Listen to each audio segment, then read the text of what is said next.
Bhigwan police स्टेशनच्या हद्दीमध्ये काल 3:30 वाजता सुमारास एक घटना घडली। यामध्ये एक 21 वर्षाची यंग लेडी जे आहे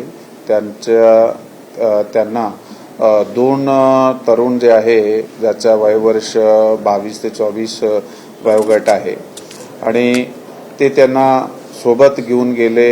घरच्या बरोबर ती लेडी येत होती, त्याच्या अडथळा निर्माण करून रस्त्यात अशा प्रकारची एक रिपोर्टिंग आमच्याकडे आहे। तातडीने त्यामध्ये काल संध्याकाळ FIR दाखल करण्यात आली होती आणि 6 टीम्स आम्ही त्याला त्याच्या शोधसाठी फील्डमध्ये रवाना केलेले आहात। आमच्या टीम्स जे आहे ते जागेजागेवर जाऊन तपासणी त्यांनी गोपनीय यंत्रणाने आणि तकनिकी तपास आमचा चालू आहे। आम्हाला त्या गुन्हा जे लीड प्राप्त झालेले आहेत त्याच्यावर आमची टीम कार्यरत आहे। ह्या सगळा चालत असताना काही एक माहोल थोडा टेन्स झाला होता काल ठिकाणी, पण त्यासाठी जे लोकल आहे आणि जे लोकप्रतिनिधी आहे आणि सर्व समाजाचे जे प्रतिनिधी आहे त्यांना पण आवाहन करण्याला त्यांना पण विनंती करण्यात आलेली आहे की या ठिकाणी पोलीस जे आहे ते आपला कर्तव्य जे आहे ते काटेकोरपणे पूर्ण करत आहे। त्यासाठी आपण सहकार्य करावा आणि कोणत्याही प्रकारच्या इथे आपण ताणतणावाचं वातावरण निर्माण करू नये यासाठी आम्हाला लोकल आणि सर्व समाज प्रतिनिधीकडून सहकार्य भेटत आहे।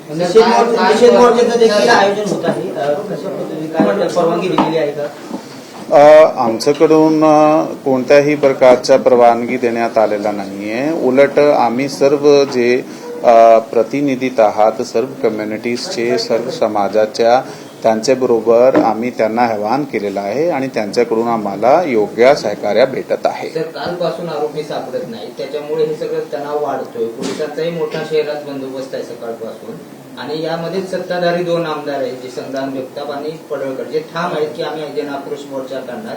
मुस्लिम समाजाने तुम्हाला निवेदन दिले, परिस्थिती काय, आरोपी का सापडत नाही?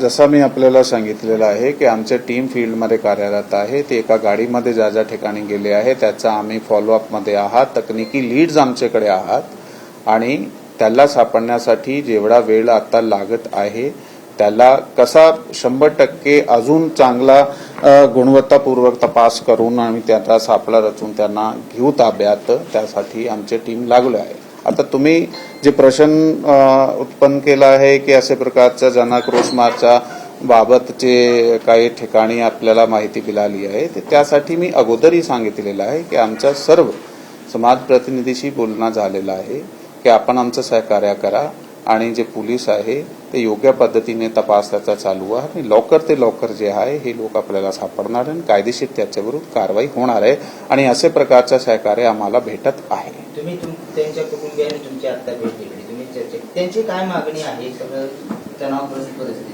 आता कुटुंबियाचे लोकांचे जबाब आम्ही घेतले आहे। तपासामध्ये त्यांनी जे आम्हाला माहिती द्यायची होती ते माहिती घेतली आहे आणि त्यांचे जे प्रश्न आहे तपासाबाबत ते त्यांना आम्ही माहिती सुद्धा दिलेली आहे। त्याच्याबरोबर आमची सकारात्मक चर्चा चालू आहे। मोर्चाला परवानगी दिली आहे का नाकारते? आणि कारण मी आताही आपल्याला सांगितलेलं आहे की परवानगी दिली आहे का नाही? कारण आम्ही कोणत्याही प्रकारची परवानगी दिली नाही। त्यासाठी तर मी जे 2दा तीच गोष्टी आपल्याला सांगितलेली आहे की आमचं सर्वांशी जे आहे सकारात्मक चर्चा चालू आहे आणि सर्व आम्हाला सहकार्य करीत आहोत। गोपीचंद पडळकरांसोबत मोठी गर्दी येणार आहे, त्याच्यासाठी तुम्ही काय व्यवस्था केली आहे का? कसं काय? हे बघा, मी परत आपल्याला तीच उत्तर देतोय की आमची सर्वबरोबर सकारात्मक चर्चा चालू आहे आणि सर्व प्रतिनिधी आम्हाला सहकार्य करत आहात आणि पोलीस आपला जे तपास आहे हे योग्य पद्धतीने करीत आहात। सध्या तरी देखील कोणत्याही प्रकारचा कायदा व सुव्यवस्था प्रश्न कुठेही निर्माण होऊ नये, कोणाच्याही मनामध्ये ताणतणावाची परिस्थिती होऊ नये त्यासाठी आम्ही इथे मनुष्यबळ पण आमच्याकडे आहे आणि आम्ही लोकांना आवाहन करतोय की त्यांनी शांतपणे हे परिस्थिती हाताळली पाहिजे आणि पोलिसांचा आणि प्रशासनाचं सहकार्य केलं पाहिजे। सर, दोघांमध्ये काही संभाषण झाले असं कॉल रेकॉर्ड तुम्ही पाहिले गेले असं कळते आणि जे गुन्हेगार आहेत ते हॅबिच्युअल आहेत त्या संदर्भात काय सांगतात, त्यांची पार्श्वभूमी?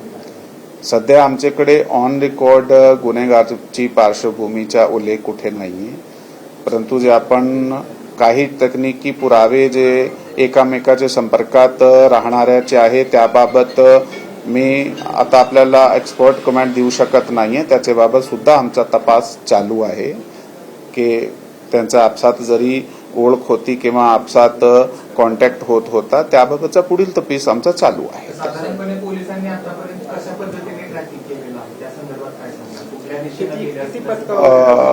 गोपनीय यंत्रणेने सुद्धा केला आहे आणि लोकल मशिनरीने सुद्धा केला आहे आणि तकनिकी यंत्राचा वापर सुद्धा केला गेला आहे.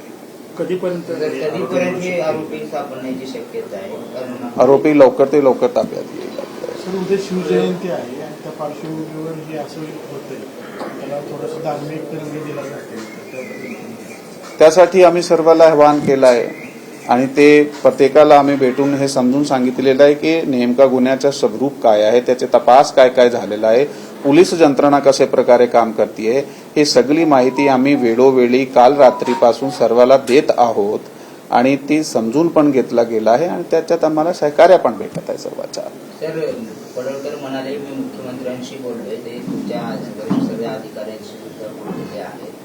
तुमचं काही बोलणं झालेलं आहे का? कारण उद्या शिवजयंती आहे आणि आज हा सगळा जो माहोल आहे तो तयार करण्यात आल्याचं बोललं जाते विरोधकाकडून. हो, पण मला वाटतं की आपण आता गुन्हे तपास, गुन्ह्याची काय परिस्थिती आहे याबाबत चर्चा करतो.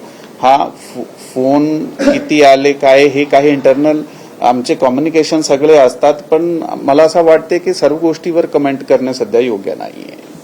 सर, स्थानिक लोकांकडून मागणी केली जाते की त्याच्यामध्ये 2 आरोपींवर आपण गुन्हा दाखल करा. आणखी काय ज्यांनी त्यांना पाठीशी घातली किंवा ज्यांनी प्रवृत्त केली या गोष्टी करा त्यांच्यावरती देखील गुन्हा दाखल करावाची मागणी केली जाते. या संदर्भात सध्या जे एफआयआरचा कंटेंट समोर आहे, एफआयआर आता पण माझ्या समोर आहे, त्यामध्ये 2 आरोपीचे नाव आहेत. तरी देखील जरी आम्हाला कोणाकडूनही इन्फॉर्मेशन भेटलेली आहे, त्याच्यामध्ये सुद्धा आम्ही पुढील तपास करीत आहोत. जर कोणाचा सहभाग असेल तर नक्की त्यांना त्या गुन्ह्यामध्ये ते समावेश होईल, पण त्यासाठी ते चौकशी आणि तपासाचा मुद्दा आहे.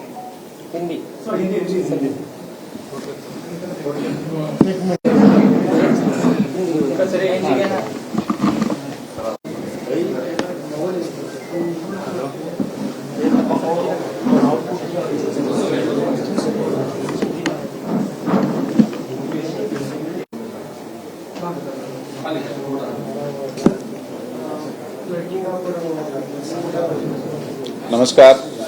कल 3:30 बजे दोपहर के आसपास वेगवन पुलिस स्टेशन की हद्दी में घटना घटी, जिसमें जो हमारे पास फर्स्ट इंफॉर्मेशन रिपोर्ट आई उसके मुताबिक एक 21 साल की जो यंग लेडी है और उसके ही जो जिस एरिया में वो रहती है उसी के एरिया के 2 युवक जो हैं 22-23 वर्ष के 2, वो दोनों भाई हैं.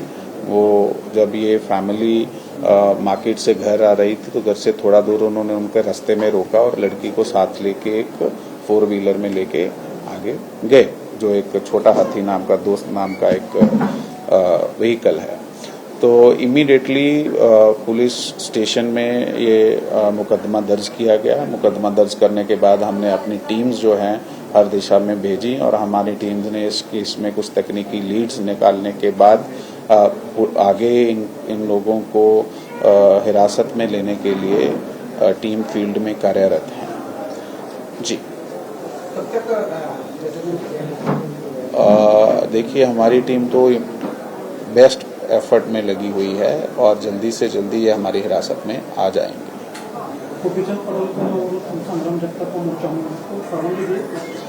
देखिए, हमने यहाँ पे किसी मोर्चे को परवानगी नहीं दी है और उसके साथ साथ हमने हर समाज के हर प्रतिनिधि, हर कम्युनिटी प्रतिनिधि को हमने खुद ही आह्वान किया है कि आप हमारा सहकार्य कीजिए. ये जो केस है इसमें कुछ जो भी तकनीकी हमारे सामने आया है कि जो भी इस घटना में संबंधित हैं सब उनका पहले से कुछ आपसात जान पहचान थी या उनका कांटेक्ट था.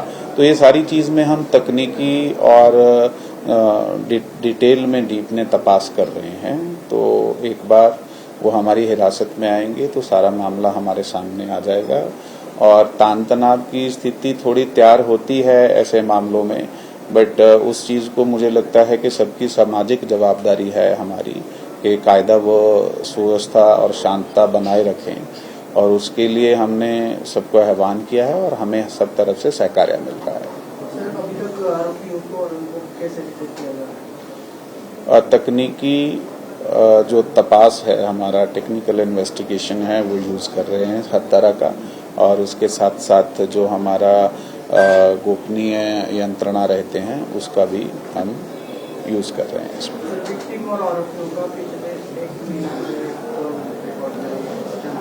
देखिए, इन्वेस्टिगेशन की जो निटी-ग्रिटीज और डिटेल्स हैं, फाइन डिटेल्स मैं आपके साथ शेयर नहीं कर सकता अभी, लेकिन इस एंगल से भी हम तपास कर रहे हैं और कुछ चीज़ें हमारे सामने आई हैं।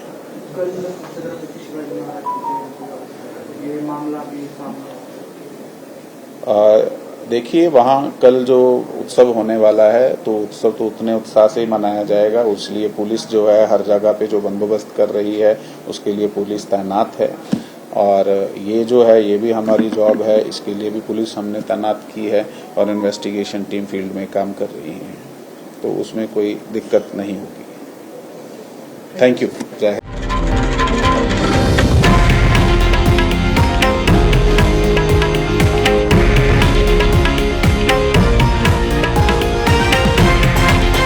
हे आहे देशातील नंबर 1 न्यूज नेटवर्क आणि आपण पाहत आहात TV9 मराठी, एकमेव।